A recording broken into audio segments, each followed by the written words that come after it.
Hi, I'm Luke Ree. I'll be interviewing Susie Butcher, who's been a longtime Padres fan and baseball fan. And let's see what she has to say about the franchise. The first question. Okay. How long have you been a Padres fan, not just like a season ticket holder? I'm retired Navy. Came here in 1975 with the Navy, and I was born and raised in Detroit, near Detroit. So I grew up with the Tigers. So I've always loved baseball. So when I came to San Diego, of course, the Padres were going to be my team. So I went to a few games, and then I got transferred with the Navy and came back in 1983 to pretty much stay until I retired.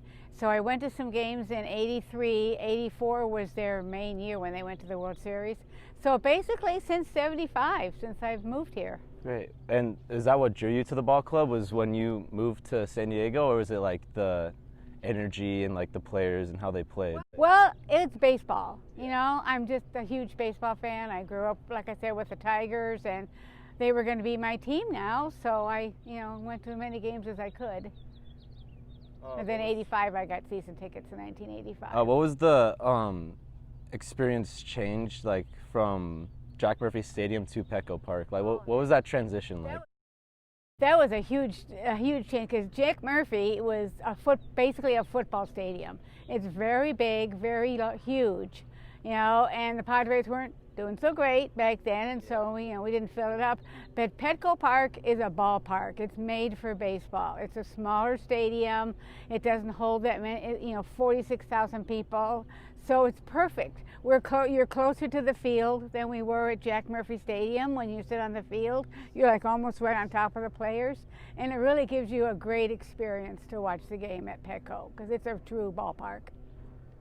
What was it like seeing the Padres back in the playoffs after a 13-year drought? Oh boy, I wish we would have been there. My friends kept saying to me, can you just imagine how loud that ballpark would have been last year with us being as good as we were? Yeah. And they were so thrilled with each other. They loved each other. They played together. They played so well, and it really reminded me of 1998. But it was great. I just wish we could have been there. Yeah, it was very exciting. Yeah. In your opinion, what seasons for the Padres was their worst, and what was their best? There was quite a few worst ones, yeah. But the one I remember the most, because I was thinking about this, the one I remember the most was back in 2010. We had like a 6.5 game lead to get to the playoffs. We were really doing well, really doing well. Then all of a sudden I think it was in August, we lost like 10 games in a row. And we started to go down, down, down. But we were still kind of within it. But then we were so close that San Francisco went ahead of us in September, and we lost. And we had that big lead, and we lost 10 games in a row, and it just killed us. So that was definitely probably the worst one. The most important one, I think, for me anyway, was 1998, when we went to the World Series.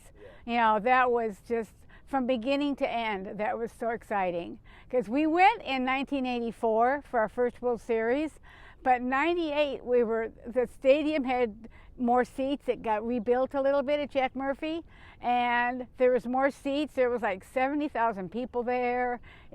People were yelling and screaming, and they were playing music, and it was just, I don't know, even as well as we are now, I can't imagine anything being better than 1998. It was amazing. It was really amazing. That's like the period where there's like the most excitement and most like energy from the fans. Yeah. Oh, absolutely. Yeah, I think so. Yeah. We've had some other exciting times, but that was really, in my opinion, I think that was the most exciting time. What are some of the most historic Padres moments that you've gotten to witness? Oh boy, there's tons of those. Watching Tony play, Tony Gwynn play was probably one of the best. I was there when Trevor broke the saves record. Garvey hit that big home run in 1984 that would send us to the World Series. That was amazing.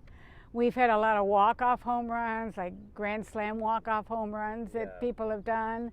Yeah. It's just, there's just so many, but they were all really fun to watch.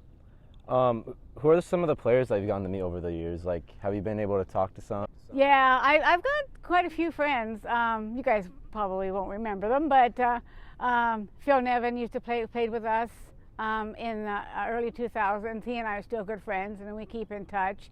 He's the third base coach for the Yankees right now. And Jake Peavy and I have been friends for a long time. You know, keep in touch with him. And of course, I know Trevor and Mark Grant, who's one of our announcers, TV announcers. I've known him for a long time. So I keep in touch with some of them, even when I go on, you know, road trips or spring training or something, try to catch up with people. Jake's retired now, so he, you know, doesn't really play anymore. But and Phil is with the Yankees, and so they're on the East Coast, so I never get to see him anymore. Just keep in touch every now and then. Cool how you keep in touch with them, What are some of your expectations for the 2021 season? Oh boy, that we get to go and see them. That's my number one. But you know, I think they're going to do well. Some of these I can't believe we got Yu Darvish. I was so excited about that. And then Blake Snell, the two pitchers.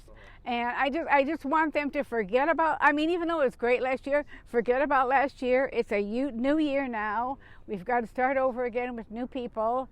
And I really think they're going to do well. I really do. I just hope we get to be there. Now you guys have a mix of young players and more veterans, so I feel like it'll be a good mix. And they used to be, like back in the probably late 90s or middle 90s, we would keep people for maybe a year or two and then we trade them.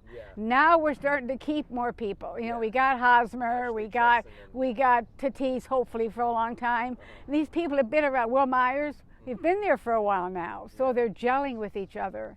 And you could really see the way they get along well all the time now. They're really doing well. What's the driving factor to remain a season ticket holder? Just baseball. I love, you know, I'm just a huge baseball fan, and I love baseball.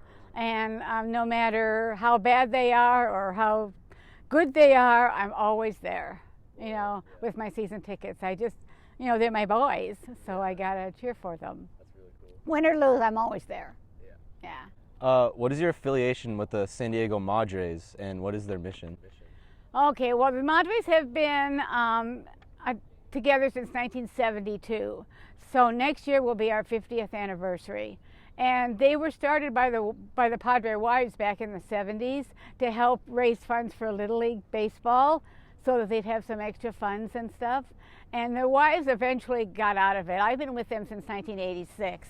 But the wives eventually got out of it. They, you know, had so many things that they needed to do, but the people that were with the group kept it together. So I've been president. I'm not president now, but I have been president for 6 years in the past. And we raise funds every year to give to Little League Baseball. They apply to us for funds. We give them funds every February, January, February. We start handing out funds. Last year, I think we donated $21,000 $22,000, and we supported like 50 different Little League teams in San Diego County. And this year, or rather, last year there wasn't much of a season, you know, but we did donate the money for what they could do. So then, starting January, starting probably this month, we start getting letters from the Little League teams, and we, you know, dole out the money. Every team gets a certain amount of money. We usually give double money to like Jackie Robinson, YMCA. They are the teams that really need it the most, you know, in the communities that really need the money the most. But I love it. I mean, I love to be able to help the kids, and because, you know, a lot of the players, as you know, they started in Little League and now they're way up there. So we never know who we're going to see. But like I said, we've been together almost 50 years, and we just raise funds for Little League. We have fundraising all year. We have like special events that we do. We go on road trips sometimes with the Padres, and we can make money to give to any way we can make funds. It's really was tough last year because we couldn't do anything, you know, with the virus and everything. So we're really hurting this year for money to give out, but we're still doing okay. We're still going to be able to give out some money to the kids this year. That's great. So hopefully there'll be a Little League this year, you know, and everything else. But yeah, I've been with them a long time. We do a good job for the community, and the Padres love us. We do work for them sometimes too, volunteer work for them sometimes. So like, what does Mr. Padre mean to you, and how has like Tony Gwynn affected you personally and like San Diego community? Well, he is Mr. Padre, as you know, and he always will be, no matter who comes along. But I've watched him. He made his Major League debut in 1982, and I watched him, come out onto the field making his Major League debut, and he started off really good, and we knew he was going to be a good player. And he's come to many of our Madres luncheons that we've had in the past. And I remember one special event when I was in the Navy. I was stationed at the Balboa Naval Hospital, and our luncheons were always on Saturdays. Well, for some reason, we had to have a luncheon on a Wednesday, and Tony was going to be there. And I thought, I got to get time off from work to be there. I just got to get some time off from work for a lunch. So they gave me a lunch hour, a long lunch hour. So I go to there. I'm a Navy chief. So I go to the lunch, and I'm in my chief's uniform and everything because I couldn't change. So Tony was our guest, and he came up to me afterwards, thanked me for my service. I got my picture taken with him. He signed a ball for me. And he's just always been great with everybody. And now to watch his son doing some of the broadcasts, he sounds just like Tony, and I'd love to see him come up. But we all love Tony. He was amazing. And to stay with the team for 20 years when he could have made a lot of money going to other teams, and he never did. He wanted to stay with the Padres, and he stayed with the Padres. Shows the man he was, and going at San Diego State and being a coach there and helping them. He was a coach there. Went to many games there and watched him coach.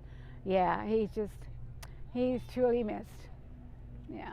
How have Padres broadcasters shaped the history of the ball club, and who are your favorites? Well, we've had like I said, I've had season tickets since the 80s, and we've had different broadcasters and stuff. But when I go to the games, I always put my earbuds in. I always listen to the game. And you learn so much from the broadcasters listening to the game and watching, and I keep score and all that. And they've all been really great. Of course, Jerry Coleman is one of my favorites. I love Jerry, who's passed away years ago. And Ted Leitner's been there for 40 years, and Mark Grant, the guy that I knew, has been there. But they all have their different perspectives, so you learn something different from each of the announcers. And I don't know I love Mark Grant, only because I've known him forever and ever, but I love Jerry Coleman, and I like Ted Leitner. And the TV guys are different from the radio guys because you get all different types of perspectives. But I love them all. I think they really do a great job.